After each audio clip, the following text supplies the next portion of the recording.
Welcome back to Onevestor. ഇത്രയും കാലം ഞാൻ സ്റ്റോക്ക് മാർക്കറ്റ് റിലേറ്റഡ് ടോപ്പിക്സ് ആണ് കൂടുതലും ചെയ്തിട്ടുള്ളത്. പക്ഷേ എനിക്ക് വരുന്ന ക്വയറീസും ക്വസ്റ്റ്യൻസ് എല്ലാം കൂടുതലും മ്യൂച്വൽ ഫണ്ട്സ് റിലേറ്റഡ് ആണ്. അതുകൊണ്ട് തന്നെ റാൻഡം ആയിട്ട് ഞാൻ മ്യൂച്വൽ ഫണ്ട്സിന്റെ ടോപ്പിക്കും കവർ ചെയ്തിട്ടുണ്ട്. പക്ഷേ മ്യൂച്വൽ ഫണ്ട്സിന്റെ ബിഗിനേഴ്സിന് വേണ്ടിയിട്ടുള്ള ഒരു വീഡിയോ ഞാൻ ഇതുവരെ ചെയ്തിട്ടില്ല. അതായത് മ്യൂച്വൽ ഫണ്ട്സിന്റെ A to Z കാര്യങ്ങൾ ഇൻക്ലൂഡ് ചെയ്തുകൊണ്ട്. സോ ഇന്നത്തെ എപ്പിസോഡ് മ്യൂച്വൽ ഫണ്ട്സിന്റെ ബിഗിനേഴ്സിന് വേണ്ടിയിട്ടുള്ളതാണ്. അതായത് മ്യൂച്വൽ ഫണ്ടുകളെ പറ്റി നിങ്ങൾ അറിഞ്ഞിരിക്കേണ്ട കാര്യങ്ങളെല്ലാം തന്നെ ഞാൻ ഇൻക്ലൂഡ് ചെയ്യാൻ ശ്രമിച്ചിട്ടുണ്ട്. മ്യൂച്വൽ ഫണ്ട്സ് എന്ന് പറയുന്നത് ഒരു ബ്രോഡ് ടോപ്പിക് ആയതുകൊണ്ട് തന്നെ ഇത് ഒറ്റ എപ്പിസോഡിൽ ചെയ്യാനല്ല ഞാൻ ഉദ്ദേശിക്കുന്നത്. അടുത്ത സീരീസ് ഓഫ് എപ്പിസോഡ്സ് എന്ന് പറയുന്നത് മ്യൂച്വൽ ഫണ്ട്സിനെ ബേസ് ചെയ്തിട്ടാണ്. സോ അതുകൊണ്ട് തന്നെ നിങ്ങൾ അപ്കമിംഗ് എപ്പിസോഡ്സും കാണുക. ഇന്നത്തെ എപ്പിസോഡിൽ മ്യൂച്വൽ ഫണ്ട്സിന്റെ ഒരു ഇൻട്രൊഡക്ഷൻ തരാനായിട്ടാണ് ഞാൻ ഉദ്ദേശിക്കുന്നത്. അതിൽ ഞാൻ ഇൻക്ലൂഡ് ചെയ്തിരിക്കുന്നത് മ്യൂച്വൽ ഫണ്ട്സിന്റെ ഒരു ഹിസ്റ്ററിയും മ്യൂച്വൽ ഫണ്ട്സിന്റെ ഒരു ഡെഫിനിഷനും അതുപോലെ മ്യൂച്വൽ ഫണ്ട്സിന്റെ ഒരു റിയൽ ലൈഫ് എക്സാമ്പിളും അതുപോലെ മ്യൂച്വൽ ഫണ്ട്സിന്റെ കുറച്ച് കീ അഡ്വാൻറ്റേജസും ആണ്. ഇന്ത്യയിലെ ആദ്യത്തെ മ്യൂച്വൽ ഫണ്ട് എന്ന് പറയുന്നത് യൂണിറ്റ് ട്രസ്റ്റ് ഓഫ് ഇന്ത്യയാണ്. UT എന്ന് പറയുന്നത് ഗവൺമെൻറ് ഓഫ് ഇന്ത്യയുടെയും റിസർവ് ബാങ്കിൻ്റെ ഒരു ഇനീഷ്യേറ്റീവ് ആയിരുന്നു. അത് സെറ്റപ്പ് ചെയ്തത് 1963 അത് കഴിഞ്ഞ് 1980s ഗവൺമെൻറ് പബ്ലിക് സെക്ടർ ബാങ്ക്സിനും അതുപോലെ പബ്ലിക് ഇൻസ്റ്റിറ്റ്യൂഷൻസ് ആയ LICക്കൊക്കെ മ്യൂച്വൽ ഫണ്ട് സ്റ്റാർട്ട് ചെയ്യാനുള്ള പെർമിഷൻ കൊടുത്തത്. അതിനുശേഷം 1988 ഗവൺമെൻറ് സെബി ഫോം ചെയ്യുന്നത്. സെബി എന്ന് പറയുന്നത് securities and exchange board of ഇന്ത്യയുടെ ഷോർട്ട് ഫോമാണ്. സെബി ഫോം ചെയ്തത് 88 92 സെബി ആക്ട് വരുന്നത്. സെബി ആക്ട് വന്നതിന് ശേഷമാണ് Indian stock market well regulated ആയത്. അതുപോലെ സെബി ആക്ട് വന്നതിന് ശേഷമാണ് പ്രൈവറ്റ് കമ്പനീസിന് മ്യൂച്വൽ ഫണ്ട് സ്റ്റാർട്ട് ചെയ്യാനുള്ള പെർമിഷനും കിട്ടുന്നത്. So 93 private companies mutual funds start ചെയ്യുന്നത്. അതുപോലെ 93 തന്നെയാണ് മ്യൂച്വൽ ഫണ്ട് റെഗുലേഷൻസും വരുന്നത്. ആ മ്യൂച്വൽ ഫണ്ട് റെഗുലേഷൻ 96 റിവൈസ് ചെയ്തിട്ടുണ്ട്. സോ അതിനുശേഷം എക്സിസ്റ്റിംഗ് ആയിട്ടുള്ള എല്ലാ മ്യൂച്വൽ ഫണ്ടും ആ റെഗുലേഷൻ പാലിക്കണമെന്നുള്ളത് നിർബന്ധമായി. ഇനി സെബിയുടെ റോൾ എന്താണെന്ന് ചോദിച്ചാൽ അത് ഇൻവെസ്റ്റേഴ്സിനെ പ്രൊട്ടക്ട് ചെയ്യുക എന്നുള്ളതും അതുപോലെ തന്നെ സെക്യൂരിറ്റീസ് മാർക്കറ്റിനെ റെഗുലേറ്റ് ചെയ്യുക എന്നുള്ളതുമാണ്. ആ സെക്യൂരിറ്റീസ് മാർക്കറ്റ് എന്ന് പറഞ്ഞാൽ അതിൻ്റെ അകത്ത് സ്റ്റോക്ക് മാർക്കറ്റും ബോണ്ട് മാർക്കറ്റും അതുപോലെ സ്റ്റോക്ക് എക്സ്ചേഞ്ചുകളായ NSEയും BSEയും അതുപോലെ സ്റ്റോക്ക് ബ്രോക്കേഴ്സും ഇതെല്ലാം വരും. സെക്യൂരിറ്റീസ് മാർക്കറ്റിൻ്റെ റെഗുലേറ്റർ ആയതുകൊണ്ട് തന്നെയാണ് സെബി ഇടയ്ക്കിടയ്ക്ക് ഓരോ ഗൈഡ് ലൈൻസ് ഇറക്കും. അതായത് അത് മ്യൂച്വൽ ഫണ്ട്സിനാകാം, സ്റ്റോക്ക് ബ്രോക്കേഴ്സിനാകാം, അല്ലെങ്കിൽ സ്റ്റോക്ക് എക്സ്ചേഞ്ചുകൾക്കാകാം. ഫോർ എക്സാമ്പിൾ കുറച്ച് വർഷങ്ങൾക്ക് മുമ്പാണ് സെബി മ്യൂച്വൽ ഫണ്ടുകളോട് എൻട്രി ലോഡ് ബാൻ ചെയ്യാൻ ആവശ്യപ്പെട്ടത്. അതിന് മുമ്പേ വരെ ഇപ്പം നമ്മളിപ്പോൾ ഒരു ഇക്വിറ്റി ഫണ്ടിൽ ഇൻവെസ്റ്റ് ചെയ്യുമ്പോഴത്തേക്ക് അതിൻ്റെ എൻട്രി ലോഡ് ഇപ്പം 2% ആയിരുന്നെങ്കിൽ നമ്മളിപ്പം 1 ലക്ഷം ഇൻവെസ്റ്റ് ചെയ്താൽ അവർ 98,000 മാർക്കറ്റിൽ ഇൻവെസ്റ്റ് ചെയ്യത്തുള്ളൂ. ബാക്കി 2,000 റുപ്പീസ് അവർ കമ്മീഷനായിട്ട് അല്ലെങ്കിൽ ആ എൻട്രി ലോഡായിട്ട് അവർ ചാർജ് ചെയ്യുമായിരുന്നു. അതായത് നമ്മൾ 1 ലക്ഷം രൂപ ഇൻവെസ്റ്റ് ചെയ്യുമ്പം ഇമ്മീഡിയറ്റ് ആയിട്ട് നമുക്ക് 2% ലോസ് ആയിരുന്നു അവിടെ. ആ എൻട്രി ലോഡാണ് സെബി ബാൻ ചെയ്തത്. പക്ഷേ ഇപ്പോഴും എക്സിറ്റ് ലോഡ് നിലവിലുണ്ട്.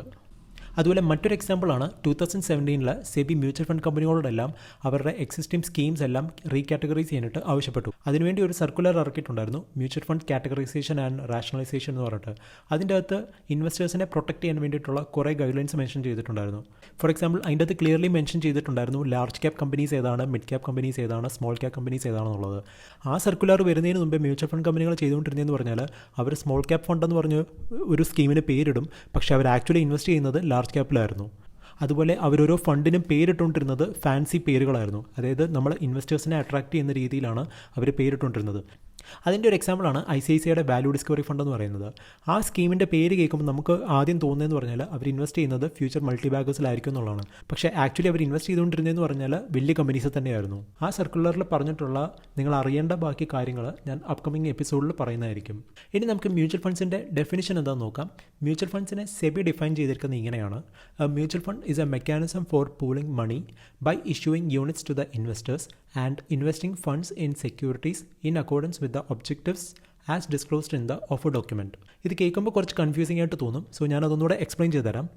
മ്യൂച്വൽ ഫണ്ട് എന്ന് പറയുന്നത് ഒരു മെക്കാനിസമാണ്. എന്തിനുള്ള മെക്കാനിസം? ഇൻവെസ്റ്റേഴ്സിൻ്റെ നിന്ന് ഫണ്ട് കളക്ട് ചെയ്യാൻ വേണ്ടിയിട്ടുള്ള ഒരു മെക്കാനിസം. അങ്ങനെ കളക്ട് ചെയ്യുമ്പോഴത്തേക്ക് അവർക്ക് എന്താണ് തിരിച്ചു കൊടുക്കുന്നത്? യൂണിറ്റ്സ് ആണ് കൊടുക്കുന്നത്. ഇനിയും ആ കളക്ട് ചെയ്തിരിക്കുന്ന ഫണ്ട്സ് എവിടെയാണ് കൊണ്ട് ഇൻവെസ്റ്റ് ചെയ്യുന്നത്? സെക്യൂരിറ്റീസിലാണ് ഇൻവെസ്റ്റ് ചെയ്യുന്നത്. അത് എന്ത് ടൈപ്പ് സെക്യൂരിറ്റീസ് ആണ്?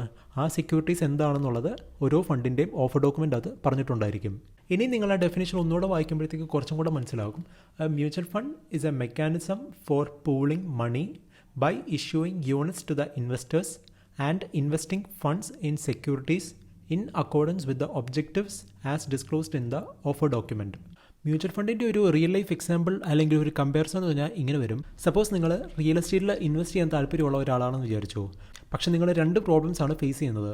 ഒന്നാമത്തെ പ്രശ്നം എന്ന് പറഞ്ഞാൽ നിങ്ങൾക്ക് റിയൽ എസ്റ്റേറ്റ് മാർക്കറ്റിനെ പറ്റി അത്ര അറിവില്ല. പക്ഷേ നിങ്ങൾക്കറിയാം റിയൽ എസ്റ്റേറ്റ് എന്ന് പറഞ്ഞാൽ നല്ല പൊട്ടൻഷ്യൽ ഉള്ള ഒരു അസറ്റാണെന്ന്.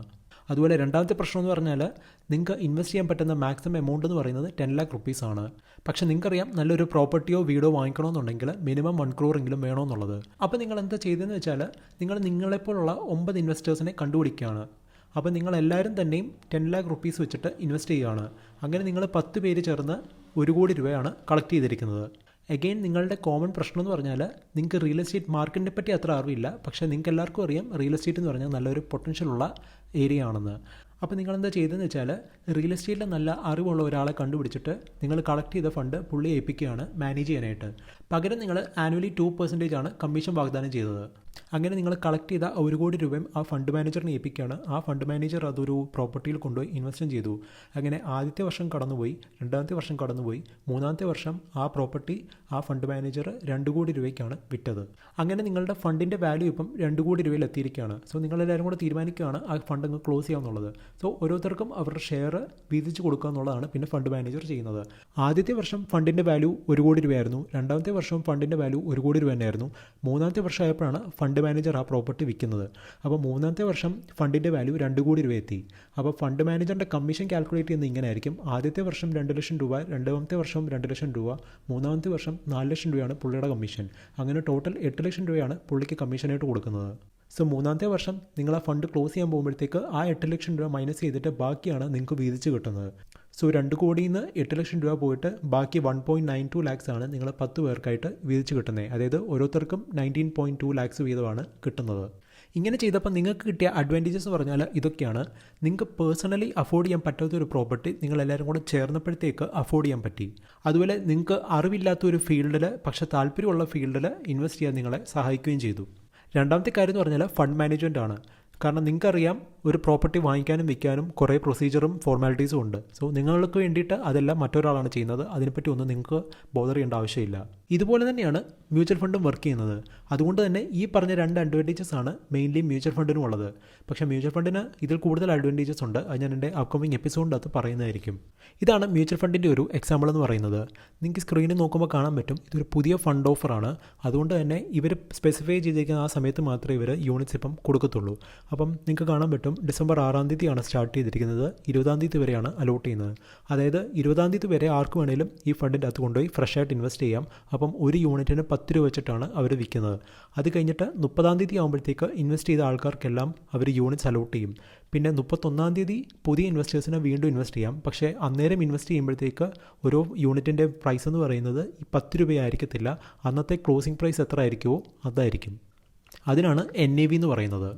ഇനി ഇതാണ് ഈ സ്കീമിൻ്റെ മിനിമം ഇൻവെസ്റ്റ്മെൻറ്റ് ഡീറ്റെയിൽസ് എന്ന് പറയുന്നത്. സോ നിങ്ങൾക്ക് കാണാൻ പറ്റും പുതിയൊരു ഇൻവെസ്റ്റർ ആണെങ്കിൽ 5000 രൂപയാണ് മിനിമം ഇൻവെസ്റ്റ്മെൻറ്റ്. പക്ഷേ ഇവരുടെ എക്സിസ്റ്റിംഗ് ഒരു കസ്റ്റമർ ആണെന്നുണ്ടെങ്കിൽ 1000 റുപ്പീസ് മതി ഇൻവെസ്റ്റ് ചെയ്യാനായിട്ട്. അതുപോലെ നിങ്ങൾക്ക് കാണാൻ പറ്റും ഈ ഫണ്ടിൽ നിന്ന് 1 വർഷം മുമ്പാണ് നമ്മൾ എക്സിറ്റ് ചെയ്യുന്നുണ്ടെങ്കിൽ ഓൾമോസ്റ്റ് 1% അവർ ചാർജ് ചെയ്യും. പക്ഷേ 1 വർഷം കഴിഞ്ഞിട്ട് നമ്മൾ ആ ഫണ്ടിൽ നിന്ന് എക്സിറ്റ് ചെയ്യുവാണെങ്കിൽ ചാർജസ് ഒന്നും ഇതിനകത്ത് വരുന്നുമില്ല. ഇനി ഇതാണ് ഈ സ്കീമിൻ്റെ ഓഫർ ഡോക്യുമെൻ്റ് എന്ന് പറയുന്നത്. സോ നിങ്ങൾക്ക് കാണാൻ പറ്റും ഓരോ യൂണിറ്റിനും അവർ 10 രൂപയാണ് ചാർജ് ചെയ്യുന്നത്.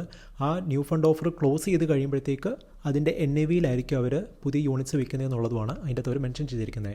ഇതെന്ന് പറയുന്നത് ആക്ച്വലി വലിയൊരു ഡോക്യുമെൻ്റ് ആണ്. ഓൾമോസ്റ്റ് 100 പേജസ് ഉണ്ട്. ഞാനപ്പോൾ അതിൻ്റെ ടോപ്പ് പാർട്ട് മാത്രമാണ് ഈ കാണിച്ചിരിക്കുന്നത്. അപ്കമിംഗ് എപ്പിസോഡിൽ മ്യൂച്വൽ ഫണ്ട്സിനെ പറ്റി നിങ്ങൾ അറിഞ്ഞിരിക്കേണ്ട കുറച്ച് ബേസിക് കാര്യങ്ങൾ പറയാനാണ് ഞാൻ ഉദ്ദേശിക്കുന്നത്. ഫോർ എക്സാമ്പിൾ ഒരു അസറ്റ് മാനേജ്മെൻറ്റ് കമ്പനി എന്താണ്, എക്സ്പെൻസ് റേഷ്യോ എന്താണ്, കാർബിയുടെ റോൾ എന്താണ്, അതുപോലെ ഒരു മ്യൂച്വൽ ഫണ്ടിൻ്റെ സ്ട്രക്ചർ എന്താണ്, ഒരു മ്യൂച്വൽ ഫണ്ട് അക്കൗണ്ട് ഓപ്പൺ ചെയ്യാൻ നിങ്ങൾക്ക് എന്തൊക്കെയാണ് വേണ്ടത്, മ്യൂച്വൽ ഫണ്ടിൻ്റെ ടാക്സേഷൻ, അങ്ങനെ ചില കാര്യങ്ങൾ. ഈ എപ്പിസോഡ് നിങ്ങൾക്ക് യൂസ്ഫുൾ ആയിട്ട് തോന്നിയിട്ടുണ്ടെങ്കിൽ എൻ്റെ ചാനൽ സബ്സ്ക്രൈബ് ചെയ്യുക. So good bye until the next episode.